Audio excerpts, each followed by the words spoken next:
ஓம் சாந்தி. எல்லாரும் நலமா இருக்கீங்களா? நம்ம முன்ன ஒரு வீடியோல நம்ம உலகம் 5த் டைமென்ஷனுக்குள்ள நுழையுது அப்படின்னு சொல்லி பார்த்திருந்தோம். அந்த உணர்வு என்ன உணர்வு? தாட் ப்ராசஸ்னால அந்த வைப்ரேஷன்னால நம்ம அந்த வேர்ல்டுக்கு போறோம். 5த் டைமென்ஷனுக்குள்ள போறோம். இப்ப கலியுகம் முடியிற காலம் வந்துருச்சு. அதான் இப்ப போர், பதற்றம் எல்லாம் நீங்க பார்த்துட்டு இருக்கீங்க. அந்த வீடியோ பார்க்கலன்னா, அப்புறம் போய் பாருங்க. இதுல வந்து அதோட கன்டினியூஷன் மாரி தான் கிட்டத்தட்ட. டைமென்ஷன்ஸ் பத்தி சொல்லி, வேற வகையில கொஞ்சம் சொல்லலாமா? சித்தர்கள் என்ன சொன்னாங்க? சயின்டிஸ்ட் என்ன சொன்னாங்க? டைமென்ஷன்ஸ் பத்தி. அப்புறம் அவங்க சித்தர்கள் எதனால அந்த மாரி டைமென்ஷன்ஸ் போய் கடவுள எப்படி கண்டுபிடிக்கலாங்கிறதுக்காக அவங்க போனது பத்தியும், சயின்டிஸ்ட் எந்த வகையில அவங்க ரிசர்ச் பண்ணிட்டு இருக்காங்க. ஆனா அவங்க வந்து தியரிட்டிக்கலா தான் சொல்லியிருக்காங்க. பிராக்டிகலா இன்னும் எதுவுமே ப்ரூவ் பண்ணல. அதுவுமே இந்த 120 வருஷத்துக்கு 100 வருஷத்துக்குள்ள தான் அவங்க வந்து தியரிட்டிக்கலா இந்த string theory, M theory, super string தியரிலாம் வந்ததுக்கு அப்புறம் தான் பார்ட்டிகிள்னா பார்ட்டிகிளா மட்டும் இல்ல. அது வந்து வைப்ரேஷனாவும் இருக்கு, வேவ்ஸாவும் இருக்கு. இந்த மாரி நெறைய கண்டுபிடிப்பு பண்ணதுக்கு அப்புறம் தான், இந்த டைமென்ஷன்ஸ் பத்தின இது அவேர்னஸ் அவங்களுக்குலாம் வந்துச்சு. அது இன்னும் தியரிட்டிக்கலா தான் எழுதியிருக்காங்களே தவிர, இன்னும் ப்ரூஃப் பண்ணல. ஆனா நம்ம சித்தர்கள் வந்து உணர்வு பூர்வமா அனுபவம் பண்ணிட்டே வந்து பரிபாஷையில எழுதியிருக்கிறாங்க. நெறைய சித்தர்கள் வந்து 1000 வருஷத்துக்கு முன்னாடியே இந்த டைமென்ஷன்ஸ் பத்தி, கடவுள் எங்க இருக்கிறாரு? அவர எப்படி அடையறது? இதெல்லாம் பத்தி ரிசர்ச் பண்ணி கொஞ்சம் எழுதியிருக்கிறாங்க. ஆனா பரிபாஷையில எழுதியிருக்காங்க. நம்ம வள்ளலார் வரைக்கும் நெறைய பேர் இந்த டைமென்ஷன்ஸ் பத்தி அப்பயே சொல்லியிருக்காங்க. சயின்ஸ் வந்து இப்பதான் 100 வருஷமா அததான் இன்னும் அனலைஸ் பண்ணிக்கிட்டு இருக்கு. இன்னும் 4த் டைமென்ஷன் கூட அவங்க போகல. நம்ம வாழ்றது வந்து 3 டைமென்ஷன். அது உங்களுக்கே தெரியும். அதாவது நீளம், அகலம், உயரம். இது எல்லாமே இருக்கு. நம்ம பார்க்கிறது எல்லாமே 3 டைமென்ஷன் தான். அது எப்படி முதல்லேருந்து உங்களுக்கு சொல்லலாம்னா, முதல்ல இருக்கிறது 0 டைமென்ஷன். 0 டைமென்ஷன்ங்கிறது ஒரு ஒரு சின்ன புள்ளி. மைக்ரோ டாட் தான். அதாவது அணுவை விட சின்னதான புள்ளி. அத விட சின்னது எதுவுமே கிடையாது. அதால அசைய முடியாது, எதுவுமே இருக்காது. அந்த ஒரு பாயிண்ட் ஆஃப் லைட் மாரி இருக்கும். அந்த ஒரு புள்ளி தான் 0 டைமென்ஷன் அப்படின்னு சொல்லலாம். அப்புறம் 2 புள்ளி சேர்ந்தது ஒரு ஒரு டைமென்ஷன். அ அப்படி புரிய வைக்கணும்னு பார்த்தா, இது வந்து 0 டைமென்ஷன்னா, 2 புள்ளி சேர்ந்தது சிங்கிள் டைமென்ஷன் இது.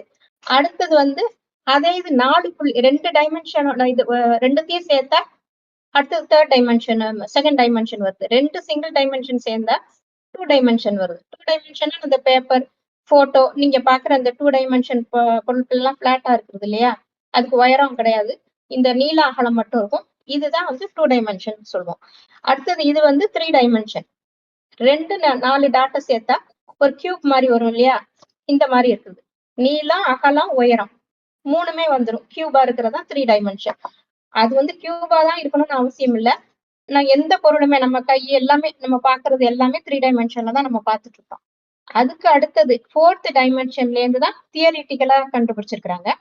4த் டைமென்ஷன் எப்படின்னா, இப்ப வந்து 1 பவர் 2 பவர் 3 அப்படின்ற 1 இன்டு 2 பவர் 3ன்னா, இந்த மாரி 8 டாட்ஸ் வருது இல்லையா? அதே மாரி ஒண்ணொண்ணுத்துக்கும் ஒரு டாட் டெரிவேஷன் மேத்தமேட்டிக்கல் டெரிவேஷன்ஸ் போட்டு 16 டாட்ஸ் இருக்கிற ஒரு உருவம் தான் 4த் டைமென்ஷன். அதோட நிழல் தான் இது. டெசராக்ட் அப்படின்னு சொல்லுவாங்க. அத டைரக்ட்டா யாரும் பார்த்தது கிடையாது. சில இங்கிலீஷ் படத்துல அத பத்தி பேசியிருப்பாங்க. டெசராக்ட் அப்படின்னு சொல்லுவாங்க. அந்த உருவத்தோட நிழல தான் நம்மளால பார்க்க முடியும். எப்படின்னா, இந்த 2 டைமென்ஷனோட நிழல சிங்கிள் டைமென்ஷன்ல பார்க்கலாம். இப்படி ஒண்ணு இருக்குங்கன்னு வச்சுக்கோங்களேன். இப்ப ஒரு டாட்டா நீங்க பார்க்கலாம் இல்லையா? அது அதோட நிழல் இப்படி பார்க்க போனீங்கன்னா, நீளமும், உயரமாவும் தெரியுது. இது வந்து 2 டைமென்ஷன் ஆகுது. இதே இது நீங்க இப்படி பார்த்தீங்கன்னா, ரவுண்ட் ரொம்ப கிட்டக்க வந்து பார்த்தீங்கன்னா, அதுக்கு வேற வகையான டைமென்ஷன் தெரியுது. இந்த மாரி தூரமா தள்ளி போக, போக நமக்கு ஒரு சுதந்திரம் கிடைக்குது. அத அளவீடு பண்றதுக்கு. அந்த நீள அகலத்த வச்சு ஒரு அளவீடு மெஷர்மென்ட் எடுத்து சொல்றோம் இல்லையா? அந்த மாதிரி போக, போக பின்னாடி தள்ளி போக, போக அத்தன டாட்டையும் பார்க்க முடியும். போக, போக சுருள் சுருளா அத்தன டாட்ஸ் இருக்கும். நம்மளால கண்ணால பார்க்க முடியாது. இததான் இவங்க வந்து அ அதோட இந்த 3 டைமென்ஷனோட டைம் சேர்ந்தா அப்பதான் அது 4த் டைமென்ஷன் ஆகுது அப்படின்னு ஐன்ஸ்டீன் சொன்னாரு. அத வச்சுதான் இந்த டைம் டிராவல் அப்படின்னு சொல்லிட்டு இருக்காங்க. நான் இந்த வருஷத்துல இருந்து வந்தேன், அந்த வருஷத்துல இருந்து வந்தேன் அப்படின்னு சொல்லிட்டு. டைமும் சேரும் பொழுது இந்த 4த் டைமென்ஷன் கிடைக்குது அப்படின்னு சொல்றாங்க. ஆனா அது இன்னும் ப்ரூஃப் ஆகல. அது எல்லாமே கதை தான். கான்ஸ்பிரசி தியரி தான். அங்கேருந்து வந்தேன், இங்கேருந்து வந்தேன் சொல்றேன்னு நம்ம உடம்பால இந்த பிசிக்கல் பாடியால நம்ம 4த் டைமென்ஷனுக்கு போவே முடியாது. நம்ம வேற பாடி எடுத்துக்கிட்டு தான் இந்த உலகத்த விட்டு, பிரபஞ்சத்த விட்டு தள்ளி போகும்போது தான் அதெல்லாம் உணர முடியுமே தவிர, நம்ம கான்ஷியஸ் லெவலால தான் அதெல்லாம் உணர முடியும். மத்தபடி இந்த பிசிக்கல் பாடிய வச்சுக்கிட்டு நம்ம இந்த 3 டைமென்ஷன தாண்டி போவே முடியாது. நம்ம எல்லாருமே இந்த 3 டைமென்ஷனுக்குள்ள தான் அடைப்பட்டுருக்கோம். இந்த பிசிக்கல் பாடி இருக்கிறதுனால அடிபட்டுருக்கோம். நம்ம கான்ஷியஸ் வந்து ஹையர் டைமென்ஷனுக்கு போனாதான் நம்மளும் அந்த லெவலுக்கு முடியும். இது வந்து சயின்டிஸ்டால மேத்தமேட்டிக்கல் டெரிவேஷன்ஸ், ஈக்குவேஷன்ஸ் தான் போட முடியுதே தவிர, உணர முடியல, போகவும் முடியல. ஏன்னா, அவங்களுக்கு இந்த பிசிக்கல் பாடி, பிசிக்கல் பொருள், இந்த பஞ்சபூதத்தினாலான பொருட்கள வச்சுதான் அவங்களால கண்டுபிடிக்க முடியுது. இந்த டெலஸ்கோப் கண்டுபிடிக்கிறது, அத வச்சு பார்க்கிறது, இது எல்லாமே இந்த கண்ணால பார்க்கிறத வச்சுதான் அவங்க சொல்றாங்க. ஆனா, நம்ம சித்தர்கள் என்ன பண்ணாங்க, அவங்க முன்னயும் நம்ம சொல்லியிருக்கோம். இந்த 5 வகையான லேயர்ஸ் இருக்கு நம்ம உடம்புக்குள்ள. அன்னமய கோசம், பிராணமய கோசம், மனோமய கோசம், விஞ்ஞானமய கோசம், ஆனந்தமயமான கோசம் அப்படின்னு சொல்லிட்டு 5 லேயர்ஸ் இருக்கு. நம்ம பிசிக்கல் பாடி வந்து அன்னமய கோசம்னு சொல்றது. பிராணமய கோசம்ங்கிறது நம்மள இயக்கிட்டு இருக்கிற அந்த ஜீவசக்தி. அந்த பிராணனால நம்ம உடம்பு இயக்கிட்டு இருக்கு இல்லையா? ஆத்மா வந்து உடல வந்து பிராணனால தான் இயக்கிட்டு இருக்கு. அதையும் நம்மள பார்க்க முடியாது, உணரதான் முடியும். அது ஒரு எனர்ஜி, சக்தி. அதுக்கு அடுத்தது போனோம்னா நம்ம மனோமய கோசம். நம்ம வந்து ஆத்மாலதான் நாமங்கிறது ஆத்மா தான். இங்கதான் இருக்கு. அந்த நம்மளோட ஆத்மா வந்து மூளையில பிட்யூட்டரி கிளாண்ட்ல இருக்குது நம்ம ஆத்மா. அதையும் பார்க்க முடியாது. ரொம்ப சூட்சுமமான ஒளிப்புள்ளி. அதுலதான் மனசு, புத்தி, ரெக்கார்ட்ஸ் எல்லாமே இருக்கு. இது வந்து நம்ம உடலை இயக்கிட்டு இருக்கு. இது வந்து மனோமய கோசம். அதனால வந்து நம்ம எண்ண உணர்வுகளால நம்ம பஞ்சபூதங்களாலான உடம்ப நம்ம பஞ்சேந்திரியங்களை வச்சு இயக்கிட்டு இருக்கு. இப்படி ஒண்ணு ஒண்ணா போக போக சூட்சுமம் போக போக அடுத்தது நமக்கு ஒளி உடல் ஆகும். இதோட தாண்டி நம்ம போகும்போது நமக்கு வந்து ஒளி உடலால கான்சியஸ்னால மேல போகும்போதுதான் அடுத்த ஸ்பேஸ் லெவலுக்கு போக முடியும். இத வள்ளலார் கூட அழகா சொல்லியிருப்பாரு. பூதவெளி, வயங்குவெளி, சிற்பரவெளி, தற்பரவெளி, பெருவெளி இந்த மாதிரி நிறைய சொல்லியிருப்பாரு. இந்தந்த ஸ்பேஸ்க்கு போயிட்டே இருக்கிறேன் அப்படின்னு சொல்லியிருப்பாரு. இந்த மாதிரி ஒரு வெளியையும் கடந்து போய்கிட்டே இருந்தேன். நம்ம வந்து அருட்பெருஞ்சோதி அடையறதுக்கு நான் போய்கிட்டே இருந்தேன் அப்படின்னு சொல்லி, அதாவது ஒளி உடலை எடுத்துக்கிட்டு இந்த உடம்பு பிசிக்கல் பாடியில இருந்து இந்த ஒளி உடலை பிரிச்சு எடுத்து அவர் மேல போய் பார்த்ததா அவர் சொல்லியிருக்கிறாரு. அவருக்கு கிடைத்த காட்சியை வச்சு அவர் எழுதியிருக்கிறாரு. பாடல்கள் நிறைய சொல்லியிருக்கிறாரு. இத மாதிரி இதுக்கு முன்னாடி இருக்கிற சித்தர்களும் இந்த மாதிரி கடவுளை அடையறதுக்கு என்ன வழின்னு சொல்லிட்டு இந்த உடம்பை விட்டு இந்த ஒளி உடலை எடுத்துக்கிட்டு மேல போய் அவர் அடையலாம் அப்படின்னு சொல்லிட்டு தவத்துல இருந்து தியானத்துல இருந்து கொஞ்சம் கண்டுபிடிச்சு எழுதியிருக்கிறாங்க. அப்புறம் இவ்வளவும் கடந்ததுக்கு அப்புறம் அப்புறம் டைமென்ஷன்ஸ் பத்தி சொல்லிட்டு இருந்தேன்னா இந்த மாதிரி ஒரு டைமென்ஷனும் கூட கூட 5th டைமென்ஷன் வரும்போது இது வந்து 32 டாட்ஸ் வந்துச்சா, 16 டாட்ஸ் வந்துச்சா, அடுத்த டைமென்ஷன் 5th டைமென்ஷன் போகும்போது இதை விட டபுள் ஆகும். 32 டாட்ஸ் கொண்ட அது எடுத்துட்டு போனோம்னா நம்ம பேரலல் வேர்ல்டுக்கே போலாம். அங்க போய் டைம் டிராவல் பண்ணலாம். முன்னாலையும் பின்னாலையும் போய் இதே மாதிரி வேர்ல்டு நிறைய இருக்கு. அந்த மாதிரி போலாம். 6th டைமென்ஷன் சொல்லும் போது 64 டாட் கொண்ட ஒரு உருவம். அதெல்லாம் நம்மளால நினைச்சு கூட பார்க்க முடியாது. இந்த மாதிரி டாட்டா எத்தனையோ ஒரு உருவம் சுருண்டு சுருண்டு சுருண்டு இருக்குதுன்னு வச்சுக்கோங்களேன். அத உங்களால அதுவும் சுழண்டுகிட்டே இருக்கும்போது உங்களால அத கற்பனை பண்ணி கூட பார்க்க முடியாது. அந்த மாதிரி பேரலல் வேர்ல்டு அது மாதிரி நிறைய இருந்துகிட்டே இருக்கு. 6th டைமென்ஷன்னா 64 டாட் கொண்டா அது ஒரு பெரிய அது இன்னும் தள்ளி நம்ம பின்னாடி தள்ளி போய்கிட்டே இருக்கணும். போனாதான் இந்த மல்டிவர்ஸ் அங்க வந்து நம்ம டைம் டிராவல் பண்ண முடியும். அதே மாதிரி 7th டைமென்ஷன் அதுக்கு மேல கன்ஃபியூஷன் ஆகும். போக போக சயின்டிஸ்டுக்கே கன்ஃபியூஷன் தான் இருந்தாலும் சொல்லியிருக்கிறாங்க. அங்க போயிட்டு எல்லாத்தையுமே பார்க்க முடியும்.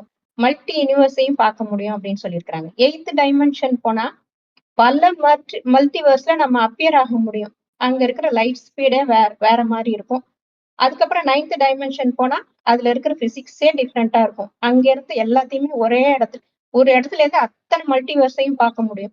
அந்த அளவுக்கு நம்ம ஆயிடுவோம் அப்படின்னு சொல்றாங்க. எல்லாமே மைக்ரோ லெவல்ல நம்ம போக போக போக இந்த உடம்பை விட்டு போக போக அப்படி பார்க்க முடியும். ஆனா அவர் வந்து ப்ரூவ் பண்ணல, சயின்டிஸ்ட் ப்ரூவ் பண்ணல, தியரிட்டிக்கலா இருக்கு. அதே மாதிரி 10th டைமென்ஷன் போயிட்டா எல்லாத்துக்கும் மேல அத்தனை அண்டா சராசரங்களுக்கு மேல போயிட்டா 1024 டாட்ஸ் அது கற்பனை பண்ணி கூட பார்க்க முடியாது. ஆக்கவும் முடியும், அழிக்கவும் முடியும் அப்படின்னு சொல்றாங்க. அதுக்கு மேல 11th டைமென்ஷன் என்னன்னா 0 + 10 டைமென்ஷன்ஸ். அது 0வாகவும் இருக்கும், 10 டைமென்ஷனாகவும் இருக்கும். 2 சேர்ந்ததுதான் 11th டைமென்ஷன். அங்கதான் வந்து கடவுள் தன்மை இருக்கு. அவரால நினைச்சா பிக் பேங் இந்த உலகமே இல்லாம பண்ண முடியும், அதை ஆக்கவும் முடியும் அப்படின்னு சொல்றாங்க. சயின்ஸ் இது வரைக்கும் ஓரளவு கண்டுபிடிச்சிருக்கு. சித்தர்களும் இந்த மாதிரி வெளிகள் போய் போய் பார்த்துட்டு நான் வந்து அருட்பெருஞ்சோதி ஆண்டவரை பார்த்தேன் அப்படின்னு சொல்லிட்டு வள்ளலார் கூட சொல்லியிருக்கிறார். இந்த மாதிரி நிறைய விஷயங்கள் வந்து சயின்ஸாலையும் சித்தர்களாலையும் சொல்லப்பட்டாலும் எதுவுமே நிரூபிக்கப்படல. ஆனா ஒரு விஷயம் வந்து இப்ப கடவுள் ஒருத்தர் உடம்புல வந்து இவங்களால எல்லாம் முடியவே முடியாது, நம்மளால போகவும் முடியாதுன்னு தெரிஞ்சிருச்சு. சித்தர்கள் சொன்னா கூட நம்மள அழைச்சுக்கிட்டு போ முடியாது. நம்மள அனுபவம் பண்ண வைக்க முடியாது. அவங்க தான் பார்த்திருப்பாங்க. அவங்க காட்சி கண்டதெல்லாம் எழுதியிருப்பாங்க. அவ்வளவுதான். ஆனா மத்தவங்கள வந்து அவங்களால கூட்டிட்டும் போ முடியாது. ஆனா கடவுளே வந்து கடைசி நேரத்துல ஒரு ஒரு வயோதிகர் உடம்புல வந்து அவருக்கு பிரம்மான்னு பேர் வச்சு அவர் உடல்ல இறங்கி சொல்றாரு.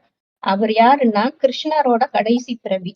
அப்புறம் வயசாகி நம்மள மாரி கடைசி பிறவியில வந்துட்டாரு. ஆ ஒரு பெரிய தேவதையா இருந்து, அடுத்தடுத்த பிறவிகள் வரும்போது கொஞ்சம் குணங்கள், கலைகள் இறங்கும்போது, இப்ப கடைசியா நம்மள மாரி சராசரி மனுஷன் ஆனதுக்கு அப்புறம், அவர் உடல்ல இறங்கி, அவர மறுபடியும் கிருஷ்ணரா ஆக்கணும். அதே மாரி நீங்க மறுபடியும் தேவதைகளா மாறணும்னு சொல்லிட்டு, இந்த கெட்ட சம்ஸ்காரங்கள், இந்த மாரி வன்மம், இந்த மாரி கெட்ட விகாரங்கள் கொண்ட எண்ணங்கள் எல்லாம் மாத்தி, நீங்க பழையபடி அந்த ஆத்ம உணர்வுக்கு வாங்க அப்படின்னு சொல்றாரு. நீங்க உடல்ல நெனச்சுட்டு ரொம்ப கெட்டு போயிட்டீங்க மனசளவுல. இதெல்லாம் மாத்தி ஆத்ம உணர்வுக்கு வந்தா தான் உங்களால புரிஞ்சுக்க முடியும் அப்படின்னு சொல்லி, நெறைய விஷயங்கள் சொல்றாரு அந்த உடல்ல இறங்கி. இது வந்து கலியுகம் முடியப் போகுது. மொத்தம் 5000 வருஷம். அதுதான் ஒரு கல்பம். பகல் முடிஞ்சா இரவு, இரவு முடிஞ்சா பகல் வர்ற மாரி. மாறி, மாறி வந்துகிட்டே இருக்கு. சொர்க்கம் 2500 வருஷமா இருந்தது. அப்ப வந்து ஆத்ம உணர்வுல இருந்தீங்க. அடுத்தது இப்ப நரகம் ஆயிடுச்சு. 2500 வருஷம் முடியும்போது, கொஞ்சம் கொஞ்சமா உடல்ன்னு நம்ம நம்ப ஆரம்பிச்சுட்டோம். அப்ப வந்து ஆத்ம உணர்வுல இருக்கும்போது அன்பு, அமைதி, தூய்மை, சுகம், ஞானம், சக்தி, ஆனந்தம் இதுதான் நம்மளோட தன்மை. இதுதான் நம்மளோட ப்ராப்பர்ட்டி. நம்மளோட ஆத்மாவோட குணங்கள் அதுதான். நம்ம ஆத்மான்னு புரிஞ்சுகிட்டு, இந்த ஹையர் லெவல் ஃப்ரீக்வன்சில இருக்கும்போது அது 5த் டைமென்ஷன் உலகம் அப்படின்னு சொல்லப்படுது. அது வந்து கடவுள் வந்து அது 5த் டைமென்ஷன் அப்படின்னு சயின்ஸ்குள்ள எல்லாம் போகல. ஆனா அப்படி இருந்தீங்க. ஆத்ம உணர்வுல இருந்ததுனால அப்படி சந்தோஷமா வாழ்ந்தீங்க. கவலைன்னா என்ன தெரியாது. கஷ்டம், துக்கம் எதுவுமே தெரியாது. நம்ம இந்த உடல்ங்கிறது டெம்பரவரி. அடுத்த பிறவி எடுக்கும்போது எந்த உடல் போறோம் அப்படிங்கிறதும் நமக்கு தெரியும் அப்போ. அதனால சந்தோஷமா இந்த உடல விட்டுட்டு 150 வயசு வரைக்கும் வாழ்வாங்க. ஒரு நோய், சின்ன நோய் கூட கிடையாது. ஒரு கஷ்டம் கிடையாது. கஷ்டம்னாலே என்னன்னு தெரியாது. அப்படி ஒரு சந்தோஷமான வாழ்க்கை. அதுதான் சொர்க்கம் அப்படின்னு சொல்லப்படுறது. தங்க மாட மாளிகையில வாழ்ந்துட்டு இருந்தாங்க. அப்படி வாழ்ந்தவங்க தான் உடம்புன்னு நினைக்கும்போது 2500 வருஷம் கழியும்போது, கொஞ்சம் கொஞ்சமா அந்த குணங்கள்லாம் வருது. உடம்புன்னு நினைக்கும்போது ஆசை வருது, பற்று வருது.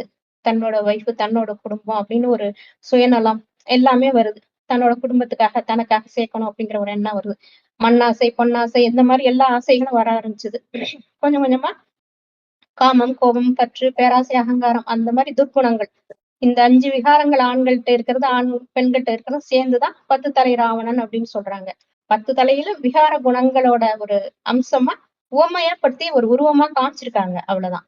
இந்த குணங்கள் வந்ததுக்கு அப்புறம் தான் நீங்க கொஞ்சம் கொஞ்சமா சீரழிஞ்சு இப்ப கீழான நிலைமைக்கு போயிட்டு உலகம் விநாசத்த நோக்கி போகுது.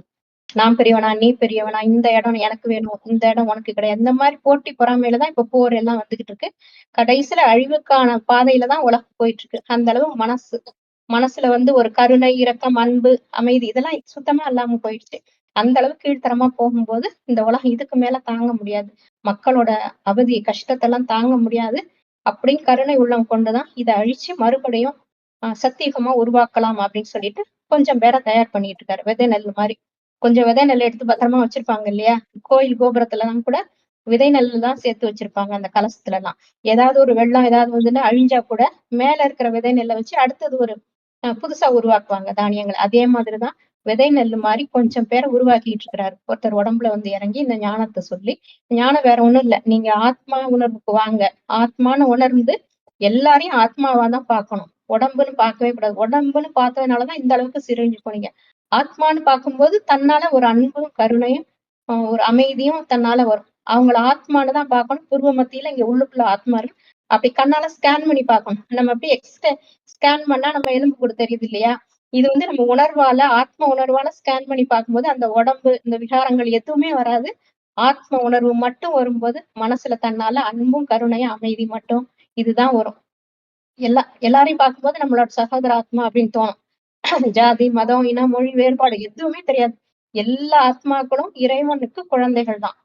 இறைவன்னா பரமாத்மா. அவரும் ஒரு ஆத்மா தான். ஒளிப்புள்ளியா ரொம்ப மைன்யூட்டா குவாண்டம் லெவல்ல தான் அவரும் இருக்கிறாரு. நம்மளும் அப்படிதான் இருக்கோம்.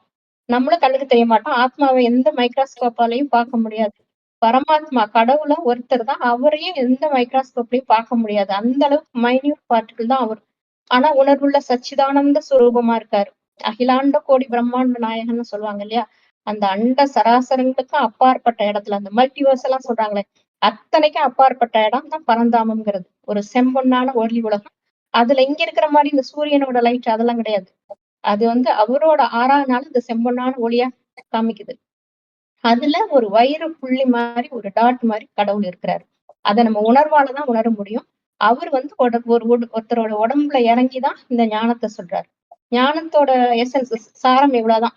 நீ ஆத்மான்னு புரிஞ்சு, பரமாத்மா ஆன உன்னோட தந்தை என்ன நினைவு செய். நான் தான் உன்னோட அப்பா.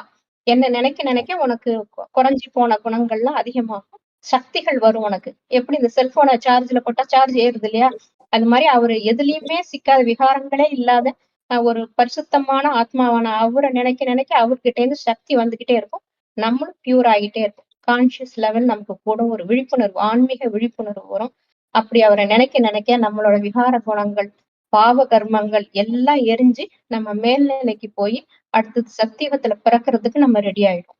அந்த அளவு நம்ம பியூர் ஆனதுக்கு அப்புறம் இந்த பழைய உலகம் எல்லாம் அழிஞ்சு பியூரா அடுத்த பிறவியில எல்லாருக்குமே முதல் பிறவி ரொம்ப நல்ல பிறவியா அமையும். அவங்கவங்க லெவலுக்கு தகுந்த மாதிரி.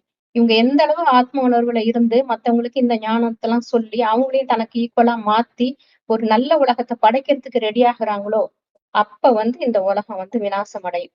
ரொம்ப கஷ்டப்படுறவங்க எல்லாம் போயிட்டு அடுத்த ஜென்மம் எடுப்பாங்க. அவங்கவங்க லெவலுக்கு தகுந்தபடி. அவங்க எந்த அளவுக்கு உணர்ந்துகிட்டாங்களோ கடவுள. அப்படி நினைச்சு நினைச்சு பாவ கர்மாவ அழிக்கிறாங்களோ, எந்த அளவு அழிச்சிருக்காங்களோ, அந்த அளவு அடுத்த பிறவி வந்து எடுப்பாங்க. ரொம்ப பியூரா ஆயிட்டாங்கன்னா, கிருஷ்ணனா பிறக்கிறவரு அந்த ஃபர்ஸ்ட் ரேங்க் எடுத்த மாணவர் மாரி. கடவுள் சொல்ற இத ஞான உபதேசத்த கேட்டு அதெல்லாம் படிச்சு, ரொம்ப பக்காவா ஃபாலோ பண்ணி வந்த முதல் ரேங்க் எடுத்தவர் தான் கிருஷ்ணர். அவர் வந்து தூய்மையா பிறந்தவரு. அதாவது எல்லாருமே இப்ப இருக்கிறவங்க எல்லாருமே அம்மா, அப்பா உடல் சேர்ந்து தானே நம்ம எல்லாம் உருவாகுறோம். ஆனா சத்தியுகத்துல அப்படி இருக்காது. அந்த ஆன்ம பலத்தால நமக்கு ஒரு குழந்தை வேணும்னு கணவன் மனைவியும் நினைக்கும் போதே மனைவி கருவுற்றுவாங்க. இந்த மாதிரி செக்ஸ் மூலமாலாம் பிறக்காது. அந்த அளவுக்கு ஆன்ம பலம் இருந்தது. இந்த மாதிரி எண்ணங்களே வராது. இப்படிதான் குழந்தை உருவாகும் அப்படின்னு நம்ம சயின்ஸ்ல படிச்சிருக்கோம். இந்த சயின்ஸ் எல்லாம் அங்க கிடையாது. அந்த ஆன்ம பலத்துக்கு அவ்வளவு பலம் உண்டு. இந்த ஆத்ம உணர்வு வந்தாலே பஞ்சபூதங்களும் நமக்கு கட்டுப்படும். மழை பெய்யுனா பெய்யும், இல்லைன்னா நிக்கும். பஞ்சபூதங்களும் பியூர் ஆயிடும். நம்ம நம்ம அது பியூரா இருக்கு. நம்ம பியூரா இருக்கும்போது அதுவும் ஆட்டோமேட்டிக்கா பியூரான உலகத்துல, ரொம்ப தூய்மையான உலகத்துல நம்ம பிறவி எடுப்போம். எல்லாருக்குமே முதல் பிறவி ரொம்ப நல்ல பிறவியா அமையும். அதுக்கப்புறம் தான் கொஞ்சம் கொஞ்சமா இறங்கி வர்றது. இந்த மாதிரி இத வச்சு சொன்னா புரியும்னு நினைக்கிறேன். இது வந்து 5000 வருஷம் காலச்சக்கரம். இதுலதான் பாதி வந்து சொர்க்கம், நரகம் அப்படின்னு சொல்றது. அதுக்கு மேல எல்லா அண்ட சராசரத்துக்கும் மேலதான் பரமாத்மா அங்க இருக்கிறார். ஒளிப்புள்ளியா இருக்கிறார். அவரு அங்க ஒளிப்புள்ளியா இருக்கிறத நினைச்சு நினைச்சு நம்ம தூய்மை அடைஞ்சு ஃபுல் ஆத்ம உணர்வுல வந்துட்டோம்னா இந்த உலகம் அழியும் போது அடுத்தது சத்தியுகத்துல வந்து ஃபர்ஸ்ட் கிளாஸா ஒரு உலகத்துல வந்து நம்ம பிறப்போம். நம்ம எந்த அளவுக்கு பியூரா ஆயிருக்கோமோ அந்த ஃபுல்லா பாவத்தை அழிச்சிட்டோம்னா முதல் வீங்லயே வந்துடலாம். முதலே பிறந்துடலாம்.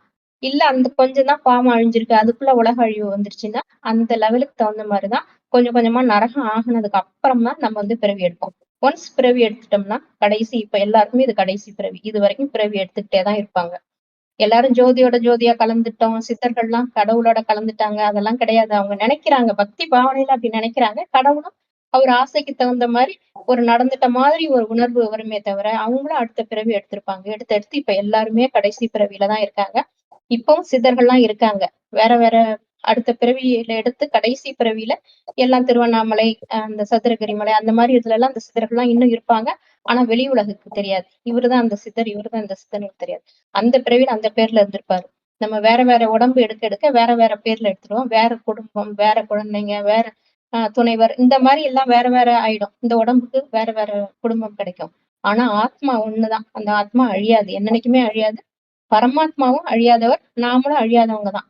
நம்ம வந்து இந்த பஞ்ச தத்துவத்தால ஆன உடம்புலதான் வந்திருக்கோமே தவிர, ஆத்மா வந்து இந்த பஞ்ச தத்துவத்தினால ஆகல. அது வேற ஒரு பொருள், வேற ஒரு டைமென்ஷன்.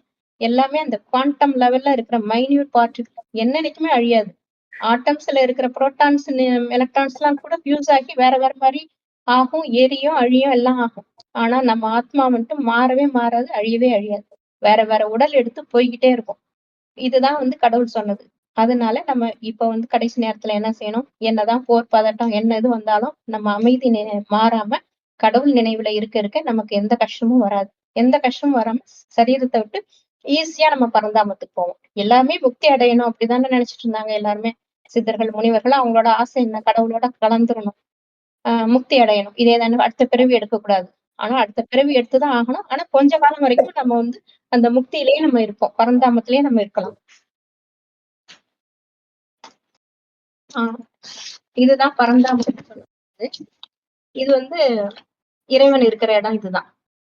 இறைவன் வந்து ஒளி ரூபமா அங்க இருக்கிறாரு. நம்ம ஆத்மாக்கள் இதெல்லாம் புள்ளி புள்ளியா இருக்கிறதெல்லாம் ஆத்மாக்கள். நாம இப்ப அங்கதான் போறோம். அதனால நம்ம வந்து கடவுளோட நினைவுல மட்டும் இருந்து மற்ற எண்ணங்கள்லாம் வரவிடாம நம்ம பாத்துக்கிட்டோம்னா நிம்மதியா நம்ம போய் சேர்ந்துடலாம். இதுதான் பரமாத்மா வந்து இப்படி ஜோதி ரூபமா ஒளி ரூபமா தான் இப்படிதான் இருக்கிறாரு பரந்தாமத்துல. இது வந்து பெருசா வரைஞ்சு காமிச்சிருக்குமே தவிர கண்ணுக்கு தெரியாத நுண்ணியமான ஒளி புள்ளிதான். அப்படி நினைக்கதான் நம்ம தூய்மையாக்கி நம்ம அங்க போக முடியும்.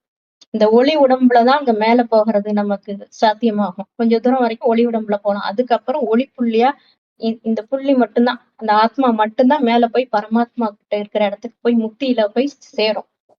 கலக்க முடியாது. ஆனா அந்த இடத்துலதான் போய் இருப்போம். அப்புறம் நம்ம எப்ப பிறவி எடுக்கணுங்கிற விதி இருக்கோ அந்த விதிப்படி கீழே இறங்கி எல்லாரும் வந்து பிறவி எடுப்போம். இதுதான் கடவுள் சொன்ன ஞானம். சிம்பிளா சொன்னோம்னா ஆத்மான்னு உணர்ந்து என்னை நினைவு செய், மண்மனாபவ அப்படின்னு கீதையில சொல்லியிருக்காங்க இல்லையா, அதுதான். அது மட்டும் பண்ணிட்டு இருந்தா போதும். நமக்கு எந்த பயமும் பதட்டமும் வராது. விதிப்படி என்னென்ன அழியணுமோ, இந்த உலகம் அழியதான் போகுது. அது இன்னும் ஒரு 10 வருஷம் தான் இருக்கு. கடவுள் கடைசி 100 வருஷம் தான் வந்து இந்த ஞானத்தை சொல்றாரு. அவர் சொல்லியே 90 வருஷம் ஆயிடுச்சு. இன்னும் ஒரு 10 வருஷம் தான் பாக்கி இருக்கு. அதுக்குள்ள என்னென்ன நடக்கணுமோ அந்த அழிவுக்குண்டான வேலைகள் எல்லாம் நடக்கும். மனுஷங்களுக்கு அந்த அளவுக்கு மனசு மாறி யார் யார் என்னென்ன செய்யணுமோ அவங்கவுங்க கர்ம விதிப்படி பாவ ஆத்மாக்கள்லாம் அவங்க என்னென்ன செய்யணுமோ அதெல்லாம் செய்யதான் செய்வாங்க. நம்ம முடிஞ்ச அளவுக்கு தூய்மையாகி போற வழிக்கு புண்ணியம் தெரியும்பாங்களே, அந்த மாதிரி இருந்தா போதும். இத பத்தி வேற எதுவும் அடுத்த வீடியோ போடணும் உங்களுக்கு எதுன்னா போடுறோம். இது இந்த அளவு எக்ஸ்பிளைன் பண்ணது புரியலன்னா பண்ணலாம். கடவுள் சொன்னது ஞானத்தை வந்து முரளி அப்படின்னு சொல்லுவாங்க. அது ஒவ்வொரு பிரம்மகுமாரி சென்டர்லயும் படிச்சுட்டு இருக்காங்க. அங்க போனா அந்த சிருஷ்டியோட முதல் இடை கடை ரகசியம் இதெல்லாம் பத்தி கடவுள் சொன்னதை புரிய வைப்பாங்க. ஒரு 7 நாள் கோர்ஸ் மாதிரி இருக்கும். அது நான் ஷார்ட்டா இப்ப சொன்னது. அது புரிஞ்சதுக்கு அப்புறம் உங்களுக்கு எல்லாமே புரிஞ்சிடும். எதை பத்தின கவலையோ, பதட்டமோ, பயமோ, துக்கமோ எதுவுமே வராது. அதுதான். அடுத்த வீடியோல பார்ப்போம். ஓம் சாந்தி.